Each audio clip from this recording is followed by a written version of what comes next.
coverlet here is a log cabin pattern. And the unusual thing about it is that the log pattern is on both sides of the coverlet.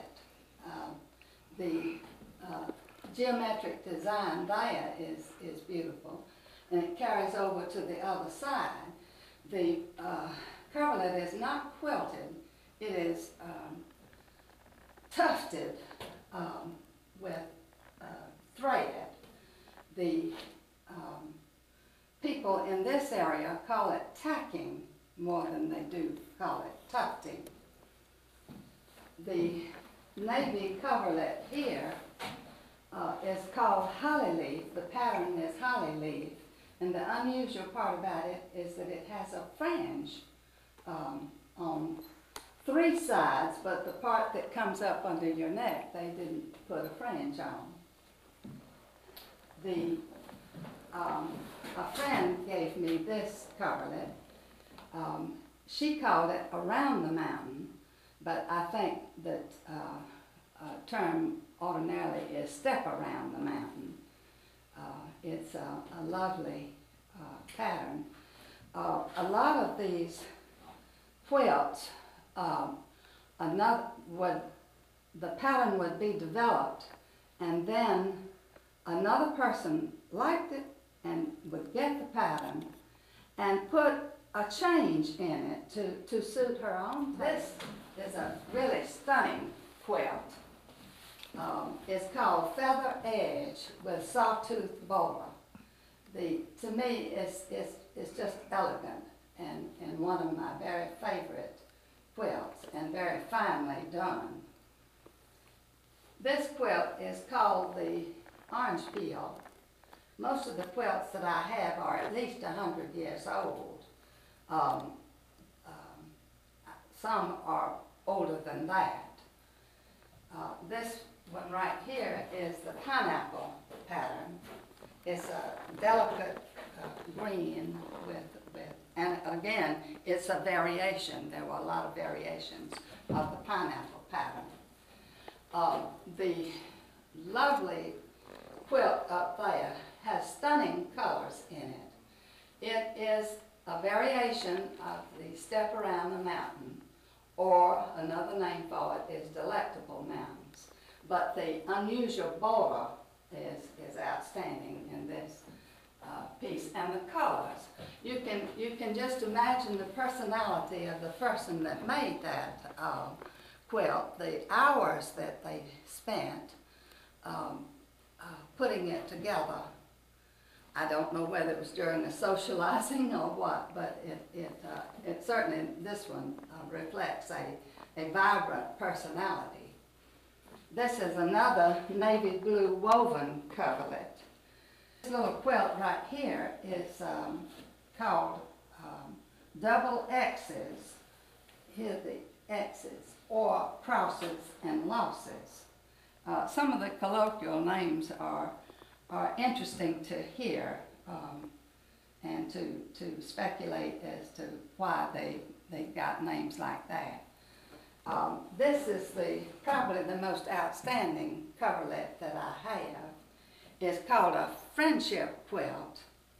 It has the names embroidered of the people who helped her make it. It could have been made for a bride or someone like that. The date 1828 is also embroidered on it, and it shows a lot of time and care, and it is really a very, very fine coverlet. And very large. It's a quite large coverlet.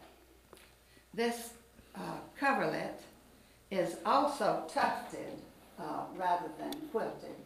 It is called the Quilt Basket with Flower Garden Center. And again, the colors are lovely, and a person was very artistic often. It was a creative opportunity to make something of beauty. I imagine in a lot of cases there was not a lot of beauty and pretty things in their lives. And this was an opportunity to express that beauty. And and maybe put something of themselves into the quilts. But this again is a very vibrant coverlet. Again, we have the log cabin pattern. It's a variation, and it has a lovely paisley backing on it. This quilt is the only Georgia quilt that I had, and it's the only one I purchased myself, but I wanted a quilt from Georgia. It's called the checkerboard pattern, and you can look at it and see why. This one is quite old. It's called the churn dasher or the wrench. I'm not quite certain, I'm not that familiar with churn dashers and wrenches to know why that pattern fits it, but it's a nice pattern. This piece is like an optical illusion. You look at it and you see the triangles, and you don't see the name of the pattern. The pattern is the pinwheel, and if you look here, you see the pinwheel. But it's you have to study it to really get why it's called that. This is the double wedding ring here, and is probably the most popular pattern of all time, at least in my estimation it is. It is a beautiful design, and as I say, over the years it has gained in popularity and is still being made nowadays. The quilt that you see here today was pieced by a lady here in the village. It was all hand sewn together. The pattern is called the Irish chain. First,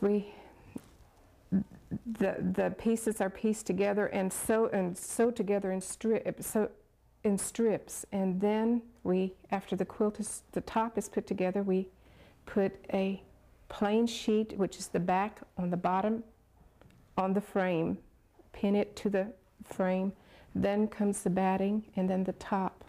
This is all pinned together and rolled under from both sides. We get the center and roll from both sides till it's tight. And we quilt by the strip. You can see here's the strip. Once one strip is done, we're ready to roll again to work on a new row. Once this quilt is completed, we take it from the frame, we trim the batting and turn the bottom up and over and pin it for the binding, which completes the quilt then, once this is all done. After it is completed, the quilt is completed, it will be inspected and then sold in the village store.